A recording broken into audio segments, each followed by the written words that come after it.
ಹಿರಿಯರಾಗಿರ್ತಕ್ಕಂಥ ಪೂಜ್ಯ ಮಲ್ಲಯ್ಯ ಸ್ವಾಮಿಗಳಿಗೂ ಹಾಗೂ ಕವಿ ಸ್ವಾಮಿಗಳಿಗೂ ಹಾಗೂ ಈ ಕಾರ್ಯಕ್ರಮದಲ್ಲಿ ಉಪಸ್ಥಿತಕ್ಕಂಥ ಮಾತು ಶ್ರೀ ಜಾನಂತಾಯಿಯವರು, ಶ್ರೀ ರೇವಿತಾಯಿಯವರಿಗೂ ಹಾಗೂ ಗೀತಾಂತಾಯಿಯವರಿಗೂ, ಯಲ್ಲಂತಾಯಿಯವರಿಗೂ, ಅವರವರನ್ನು ಮೊದಲು ಮಾಡಿಕೊಂಡು ಸಂಚಾಲಕರಾಗಿರ್ತಕ್ಕಂಥ ಗುರುಪಾದೇಶ್ವರ ಪೂಜ್ಯರನ್ನು ಮೊದಲು ಮಾಡಿಕೊಂಡು ಸರ್ವ ಪೂಜ್ಯರ ಪರ್ಯಂತ ನಮನಗಳನ್ನು ಹೇಳಿ ಈ ಒಂದು ಮಹಾತ್ಮರ ತತ್ವೋಪದೇಶವನ್ನು ಕೇಳಿ ಜನ್ಮ ಸಾರ್ಥಕಪಡಿಸಿಕೊಳ್ಳಬೇಕೆಂಬ ಸದಿಚ್ಛೆಯಿಂದ ಆಗಮಿಸಿ ತನುಮನ ಧನದಿಂದ ಸೇವೆಯನ್ನು ಸಲ್ಲಿಸಿಕೊಂಡು ಬರ್ತಕ್ಕಂಥ ಸಮಸ್ತ ಅಂತಾಪುರದ ಅಕ್ಕಪಕ್ಕಗಳಿಂದ ಆಗಮಿಸಿದ ಗುರು ಹಿರಿಯರಿಗೂ, ತಾಯಿಯರಿಗೂ, ಮಗು ಮಕ್ಕಳಿಗೂ ತಮ್ಮೆಲ್ಲರಿಗೂ ಕೂಡ ಶರಣು ಶರಣಾರ್ಥಿಗಳು ಸ್ವೀಕರಿಸಿದೆ. ಇವತ್ತಿನ ವಿಷಯ ಬಹು ಸುಂದರವಾಗಿರ್ತಕ್ಕಂಥ ಒಂದು ನುಡಿಯನ್ನು ಇಟ್ಟುಕೊಂಡು ಬಂದಾಗ ಅದು ಯಾವುದು ಅಂದ್ರೆ ಸರ್ಪಭೂಷಣ ಸೇವೆಗಳಿಂದ ವಿರಚಿತವಾಗಿರತಕ್ಕಂಥ ಕೈವಲ್ಯ ಕಲ್ಪವಲ್ಲರಿ ಎಂಬ ಗ್ರಂಥದಲ್ಲಿ ಒಂದು ಯೋಗ ಪ್ರತಿಪಾದನಾ ಸ್ಥಳದ 16ನೇ ಪದ್ಯವನ್ನು ಆಧಾರವಾಗಿಟ್ಟುಕೊಂಡಿದ್ದಾರೆ.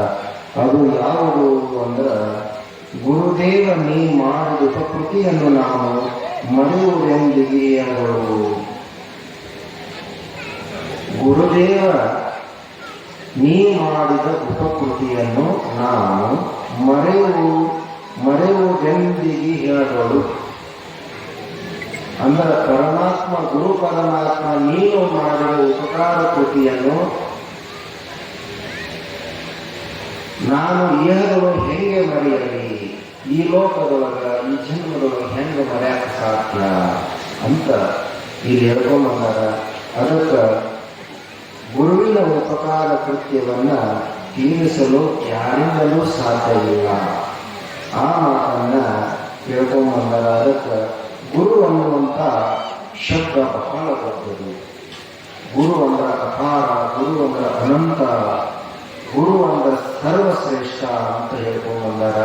ಅದಕ್ಕೆ ಏನ್ ಹೇಳ್ತಾರ ಅಂತಂದ್ರ, ಗುರುವಿನ ಮಹಿಮಾ ಎಷ್ಟು ಹೇಳಿದ್ರು ಕೂಡ ಸಾಲದು. ಅದಕ್ಕೆ ಋಕಾರ ಚಂದಕಾರಚ್ಚ ಋಕಾರಸ್ಥ ನಿರೋಧಕ ಅಂಧಕಾರ ನಿರೋಧಿತ್ವ ಗುರು ನಿತ್ಯ ವಿಧೀಯತೆ ಅಂತ ಹೇಳ್ಕೊಂಡ್ಬರ್ತಾರ. ಗುರು ಅಂದ್ರೆ ಅಂಧಕಾರ, ಗುರು ಅಂದ್ರೆ ಅದನ್ನು ನಾಶ ಮಾಡೋದು. ಅಜ್ಞಾನದ ಅಂಧಕಾರವನ್ನು ನಾಶ ಮಾಡಿ ಸುಜ್ಞಾನದ ಜ್ಞಾನದ ಬೆಳಕನ್ನು ಹಚ್ಚುವವನೇ ಗುರು ಅಂತ. ಮನುಷ್ಯನಲ್ಲಿ ಅನಂತ ಜನ್ಮದಲ್ಲಿ ಮಾಡಿದಂಥ ಪಾಪ ಕರ್ಮಗಳ ಫಲದಿಂದ ಮನುಷ್ಯನಿಗೆ ಏನಾಗಿದೆ ಅಂದ್ರೆ ಅಜ್ಞಾನವನ್ನು ಆವರಿಸಿಕೊಂಡ. ಅಜ್ಞಾನ ಆವರಿಸಿಕೊಂಡಾಗ ಹೆಂಗಾಗ್ಯದ ಅಂದ್ರೆ, ನಾನು ಯಾಕೆ ಹುಟ್ಟೀನಿ, ನಾ ಎದಕ್ಕೆ ಬಂದೀನಿ, ಮುಂದೆ ನಾ ಏನು ಮಾಡಬೇಕಾಗ್ಯದ, ಮುಂದೆ ನಾ ಸತ್ತು ಕಡೆಗೆ ಎಲ್ಲಿ ಹೋಗಬೇಕಾಗ್ಯದ, ಇದು ಏನು ಅನ್ನೋದನ್ನು ಮರೆತ ಪಶು ಪಕ್ಷಿ ಪ್ರಾಣಿಗಳಂತೆ ಮನುಷ್ಯ ಜನ್ಮವನ್ನ ಏನು ಮಾಡೋದಂದ್ರೆ ಸವಿಸಿ ಪ್ರಾಣಿಗಳಂತೆ ಜೀವಿಸಿ ಜನ್ಮವನ್ನು ನಾಶ ಮಾಡ್ಕೊಂಡು ಬಂದಾನ. ಅದಕ್ಕೆ ಗುರು ಅನ್ನುವಂಥದ್ದನ್ನ ಆಶ್ರಯಿಸಿದಾಗ ಗುರು ಮಾಡಿದ ಉಪಕಾರವನ್ನು ಎಂದೂ ತೀರಿಸಲಾಗದು ಅಂತ ಹೇಳಿದಾಗ, ಗುರು ಅನ್ನುವಂಥ ವಸ್ತುನೇ ಬಾಳಬಾರ್ದು. ಗುರು ಮತ್ತು ಲಘು ಅಂತ ವ್ಯಾಕರಣದಲ್ಲಿ ಅಲ್ಲಿ ಗುರು ಅಂತ ದೊಡ್ಡದು ಘನ ಅಂತ ಆರ್ಕಾಗ್ತದೆ.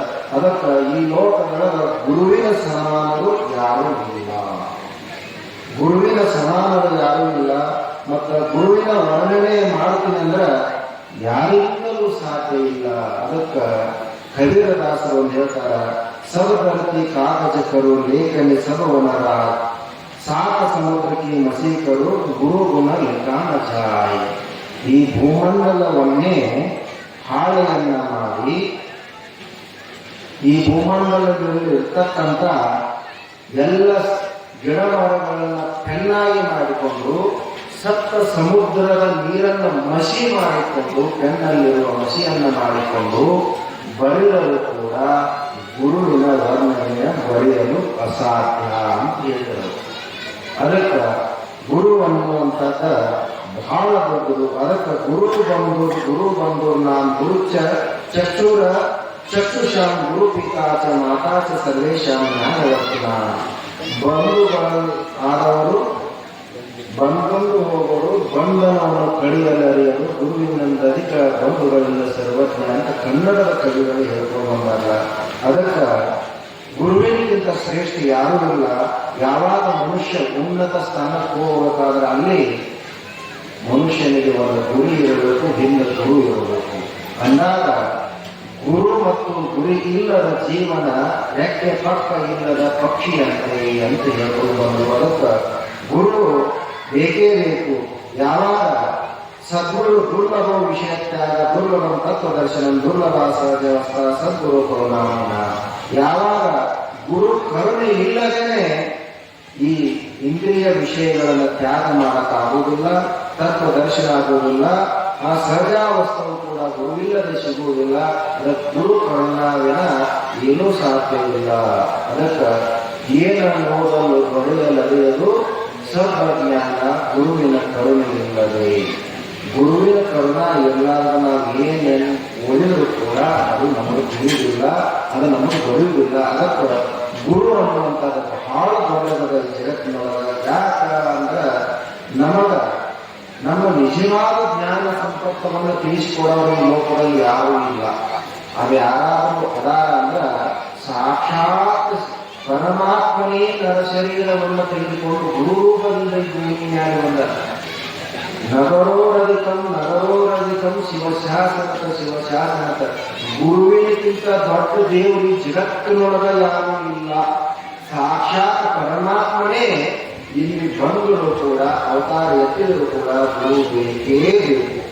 ಅದಕ್ಕೆ ಏನ್ ಹೇಳ್ತಾರಂದ್ರ ಗುರುವಿಲ್ಲದ ಜೀವನ ಗರಿ ಇಲ್ಲದ ಹಕ್ಕಿ ಅಂತೆ ಅಂತ ಹೇಳ್ಕೊಂಡ್ರೆ ಅದಕ್ಕೆ ಗುರುವಿನ ಗುಲಾಮನಾಗುವ ತನಕ ಗೆಳೆಯದನ್ನ ಮುಕುತಿ ಅಂತ ದಾಸರು ಹೇಳಿಕೊಂಡು ಬಂದಾಗ ಗುರು ಅನ್ನೋದನ್ನ ಬಹಳ ಮುಖ್ಯದ ಜೀವನದಲ್ಲಿ ಗುರುವಿನನ್ನ ಆಶ್ರಯಿಸಬೇಕು.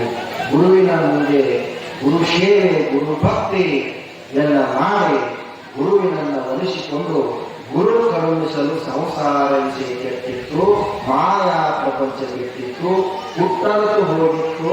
ಗುರುಪಾದವ ಮುಟ್ಟಿ ನೆಟ್ಟಗೆ ಬವಗೆಟ್ಟೆನು ಕಾಣಾರಾಮನಾಥ ಅಂತ ಗುರುವಿನ ಪಾದ ಯಾವಾಗ ಮುಸುತ್ತಾನ ಅವಾಗ ಎಲ್ಲವೂ ಕೂಡ ಅಜ್ಞಾನವನ್ನು ನಾಶ ಆಗ್ತದೆ. ಅದಕ್ಕೆ ಗುರು ಅನ್ನುವಂಥದ್ದು ಜೀವನದಲ್ಲಿ ಬಹಳ ಮುಖ್ಯ. ಏನೋ ನಮಗೆ ಗೊತ್ತಿಲ್ಲ, ಅಜ್ಞಾನದಿಂದ ಕೂಡಿದಂಥ ಜೀವ ಅಪಾರ ಸಂಸಾರ ಸಮುದ್ರ ಮಧ್ಯೆ ಸಂಸಾರ ಅನ್ನುವಂಥ ಸಮುದ್ರದೊಳಗೆ ಬಿದ್ದು ಅಡ್ಡಾಡಕ್ಕೆ ಹೋಗ್ತೈತೆ. ಇಲ್ಲಿ ಉಳಿಸ್ಕೊಳ್ಳೋವ ಯಾರು ಇಲ್ಲ, ಮುಳುಗಿ ಹೊಂಟೈತೆ ಸಮುದ್ರದೊಳಗ. ಅದಕ್ಕೆ ಗುರು ಕೃಪೆಯ ವೈದತ್ತ ವಿಶೇಷ ಪಾದಾಂಬ ನೌಕ. ಗುರು ಕೃಪೆಗೆ ನೌಕೆಯಾಗಿ ಬಂದು ನಾವಾಗಿ ಬಂದು ಸಂಸಾರ ಸಾಗರದಲ್ಲಿ ಮುಳುಗುವ ಜೀವರಾಶಿಗಳನ್ನ ಉದ್ಧಾರ ಮಾಡತಕ್ಕಂಥದ್ದು. ಇಕೋ ಮಾಡತಕ್ಕಂಥ ಯಾಕೆ ಮಾಡಬೇಕು? ಅದಕ್ಕೆ ಸಂಸಾರ ಸಮುದ್ರದಲ್ಲಿ ಮುಳುಗಿ ಹೋಗುವವರಿಗೆ ಗುರು ಕೃಪೆಯೇ ನೌಕೆಯಾಗಿ ರಕ್ಷಣೆಯನ್ನು ಮಾಡ್ತಾರೆ. ಅದಕ್ಕೆ ಗುರು ಅನ್ನುವಂಥದ್ದು ಬಹಳ ಶ್ರೇಷ್ಠ. ಅದಕ್ಕೆ ಗುರುವಿನ ಕರುಣೆ ಆಗಬೇಕಾದ್ರೆ, ಗುರುವಿನ ಕೃಪಾ ಆಗಬೇಕಾದ್ರೆ ಮೊದಲು ಭಕ್ತಿ ಬೇಕು. ಗುರುವಿನ ಭಕ್ತಿ ಬೇಕು, ಗುರುವಿನಲ್ಲಿ ಸೇವಾ ಮಾಡುವುದನ್ನು ಕಲಿಬೇಕು. ಅಂದಾಗ ಏನಾಗ್ತದೆ ಅಂದ್ರೆ ಗುರು ಕರುಣೆಯನ್ನು ಮಾಡ್ತಾನ. ಯಾವುದೋ ಒಂದು ಹುಡುಗಿ ಹೋದಾಗ ಗುರುಗಳಿಗೆ ಒಬ್ಬರು ಶಿಷ್ಯ ಭೇಟಿಯಾದ ಹೇಳಿದ್ರು, ಗುರುಗಳು ಏನು ಕೆಲಸರಿ ಮತ್ತು ಶಿಷ್ಯಾಂಗ ಏನು ಕೆಲಸರಿ ಅಂತ ಕೇಳಿ. ನಾನು ಬರ್ತೀನಿ ನಿಮ್ಮ ಜೊತೆ ಕರ್ಕೊಂಡು ಹೋಗ್ರಿ ಅಂತ. ಯಾಕೆ ಬರ್ತೀನಿ? ನಾ ಶಿಷ್ಯ ಆಗಕ್ಕೆ ಬರ್ತೀನಿ.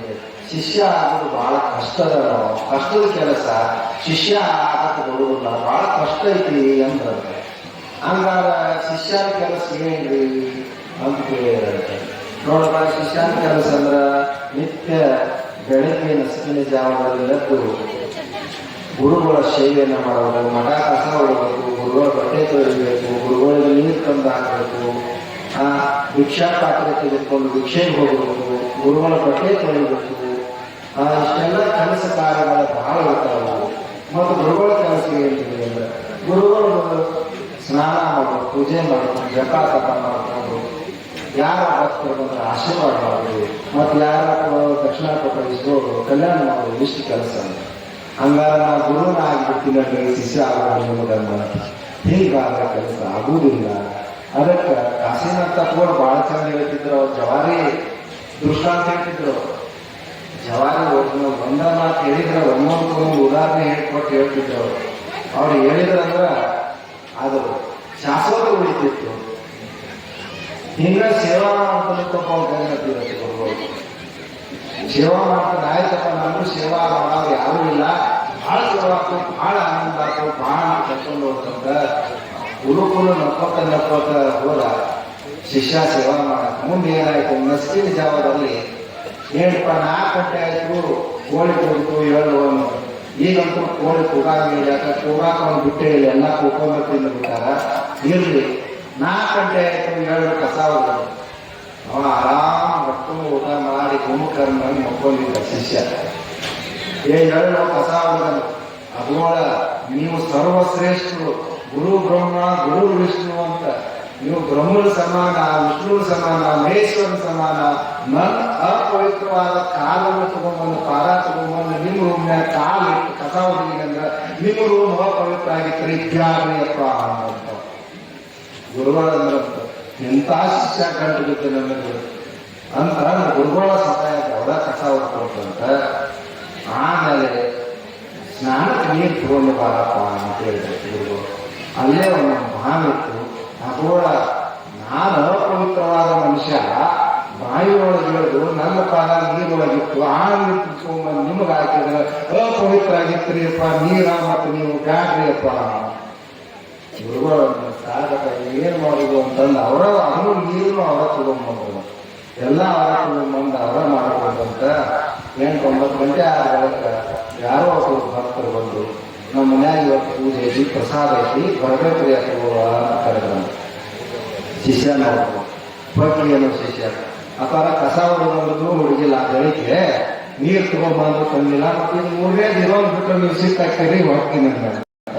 ಇಂಥ ಶಿಷ್ಯ ಗಟ್ಟಿದ್ರೆ ಯಾವಾಗ ಆಗಿತ್ತು. ಅದಕ್ಕೆ ಗುರು ಭಕ್ತಿ ಅನ್ನೋದು ಬಹಳ ಶ್ರೇಷ್ಠ. ಹಿಂದ ಕಾಶಿ ಒಳಗ